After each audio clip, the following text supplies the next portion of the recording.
ready for this? The main event was coming your way. Yeah, I felt like I've been preparing myself, as you know, like I changed gyms. I switched a lot of things in my personal life for that reason. I knew it was going to be hard, but I knew it was something else out there for me and some other things I needed to do in my career. So I had to make those decisions, and here we are, man. I'm excited, man. I can't wait.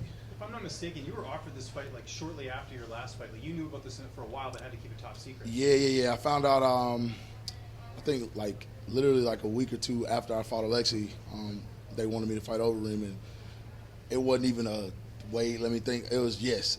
You know what I mean? Like I've always said, I pride myself on being a company man, and fighting Overeem is an opportunity that I've always wanted. You know what I mean? I watched this guy fight before I ever put a pair of gloves on, so to be able to step in the octagon and compete against somebody who is, widely considered a legend is a great moment for me, and I think it's my time, so I'm going to go in there and take him out. It's rare to have a second stint in the UFC and be very successful. Was there a point you thought this might not happen where you'd get to this level? Yeah, man, literally right after they cut me, because I felt like, at the time I was, kind of highly touted and everybody had so many high expectations for me, but at the time I wasn't mentally prepared for it. And I think I went through what I went through to teach me how to be prepared right now. And last one for me, I know you're a big hockey fan. Did you go to the Bruins game last night? I did not, man. I talked to a few people, and I was trying to get in there, but it was, some other things going on. I had to hang out with my boy Charles Rosa.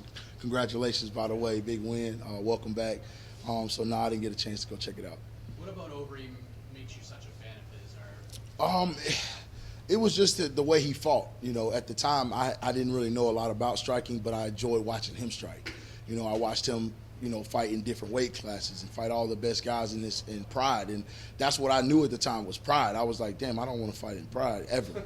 But I would I was watching it. I had it on DVD and all those things. And so it's kind of surreal, honestly, to be in this situation, to be fighting him. But at the same time, I got a job to do, man. And I've been preparing for this moment for a long, long time. I was going to ask you mentioned being surreal. I was going to ask, is that going to be a weird experience where you're going to have to check yourself a little bit? Nah, I'm going to tell you the only time I felt that was Orlovsky fight I did. I was like, oh, man, this is the pit bull. You know what I mean? He did one of these, and I saw the mouthpiece. I was like, holy crap. I remember watching him, blitz across the cage. But now it's like I belong here. I feel like I'm in my spot where I'm supposed to be, and it's only up from here for me.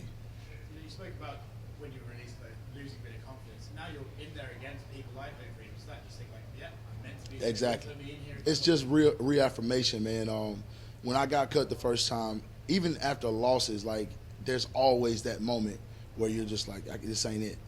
I remember distinctly after losing to Krylov, I was sitting in the doctor's bay and I told my coaches, I'm done.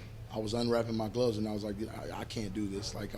I got in over my head is what I thought at the moment. And fighters are emotional after a loss, especially a loss like that where I was a 4-1 favorite and he clipped me in 25 seconds. You know what I mean? So it shook my confidence, but I'm resilient as hell, man. I don't ever quit. I don't ever give up. I might lick my wounds for a little bit, but I can guarantee you I'm always come back harder and stronger, faster, better. Knowing that you can do that, you have to do it before. Does that almost help you? Listen, the sun will always rise again the day after. Yeah. Losses don't necessarily kill you like they perhaps could in the past. Yeah, I think, of course, at this point of my career, I don't want to lose. Nobody wants to ever, but I just feel like I've been there. You know what I mean? What could be worse? You know what I mean? You've done things that people where I'm from don't get an opportunity to do, so I'm proud of that. When I'm training every day, I carry that. You know what I'm saying? I see how the city responds to me getting main event, opportunities, and it means a lot to me, not only me, but my city, my fans, my friends. I carry that everywhere I go, man. I'm just happy to be here, honestly, man. But I'm here to take over for sure. So Overeem has over 60 professional fights. It's fair to say he's seen it all. So what do you bring? He ain't seen me. I can guarantee you, go back through his log, and you have never seen a guy that fought him like I'm gonna fight him December 7th. Or a guy that even presents the challenges that I present to him. Like I said, I respect Overeem. I have a utmost respect for him, but every dog's got his day. And I feel like it's my time, it's my turn to step into that spotlight and be what I'm supposed to be. I'm ready for success, man, so here we go.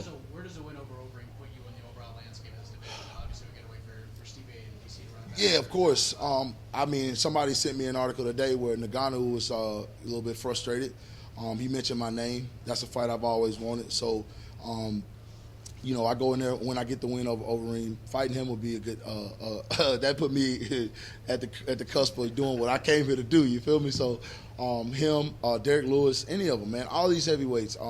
I feel like I match up well with all of them, and I bring something to the table that they're gonna have to really, really grind and get themselves ready for. So, Walt, you have a plan for, you said Overeem, Nagano, title shot. whatever. I mean, honestly, I want to go up from here. So. All right. John Jones has been rumored going up to heavyweight for a while. Yeah, see, here you go. Take that fight. Of course I would take the fight. I mean, I fought Fabricio on like an hour's notice. Like I said, I'll fight anybody. I love John to death. We're friends. But yeah, if he comes up, let's get it. You know what I'm saying? Why do you have the style to beat him? Because I'm me. And I'm going to get in his face. I'm big like he is. I'm long like he is. So I think he would have, some issues with me in that respect. You trained with Eric Anders all the time. He's one of your closest friends. Brendan Allen said, he called out Eric Anders. How do you feel? Who did? Brendan Allen, who fought tonight. Oh, yeah. So that's an old beef. Eric beat him in LFA, so I feel that, you know what I'm saying? But that ain't what he want right now. Eric's a whole different breed, man. So, big up to him for getting the win tonight, but that ain't the move. I'm going to go ahead and tell you right now. While you're clearly an improved fighter, what do you think were the biggest changes you made? Were they mental? Were they strategy? Were they just your skill set? Let me know It was a little bit of all of that. I was honestly in a situation when I first got into the UFC where I didn't have an outlet to train every day like a professional. And I was tied to that situation by my own fault with loyalty. And then I woke up one day after a win, I was depressed, and I realized what was causing the depression. And it was the fact that I couldn't get in the gym and keep growing and keep getting better. And the love for the sport started to die a little bit. I almost retired, honestly. And then Eric called me, and he was like, bro, great win. I'm proud of you, but get over here. We need you over here. We love you over here. And I always had that relationship with them. I would sneak over there and train. So I just pulled the trigger and made it worldwide known that, like, hey, I'm leaving this guy and I'm going over here. Things crumble with top teams, so it was perfect timing, man. I believe God does everything for a reason. So I'm here when he wanted me to be here, not when I wanted to be here. Absolutely. How do you feel you measure up against the top guys out there? Man, I'm going to give them hell. I feel like my style, man, I feel like it's something that they haven't been accustomed to. It's you had Canes, you've had, all these guys like Brock and these big, I'm a heavyweight with athleticism, speed, power, and I'm only getting better. That's the beauty of my game and what I bring to the table. I started late.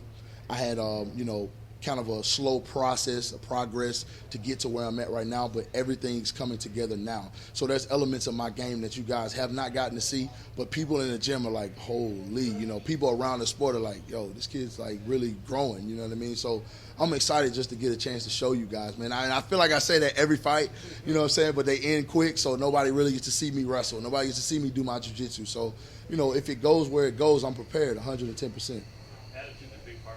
Yeah, man, I got a supreme confidence right now, man. I can run through a wall right now. Well, you mentioned American Top Team. You were with them for a while. Mm-hmm. There's a big beef going on right now. Kobe Covington, Jorge Masvidal. Yeah, man. How do you feel about that? I saw that coming, man. The gym vibe changed.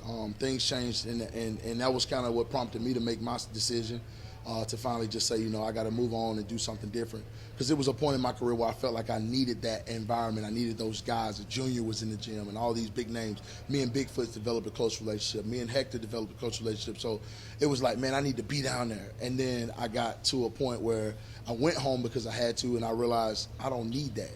I got to believe in me. You know what I'm saying? I don't need anybody else to tell me I'm good or believe in me. I just need to believe in me. And that's kind of what you see right now. My confidence is through the roof because, like I said, I got an outlet every day. I'm training 2-3 times a day regularly. Literally, post-fight, I go home, celebrate one day, and I'm back in the gym. And I've never done that in my whole career. So it's just a special time. I feel like, everything's aligning for me right now.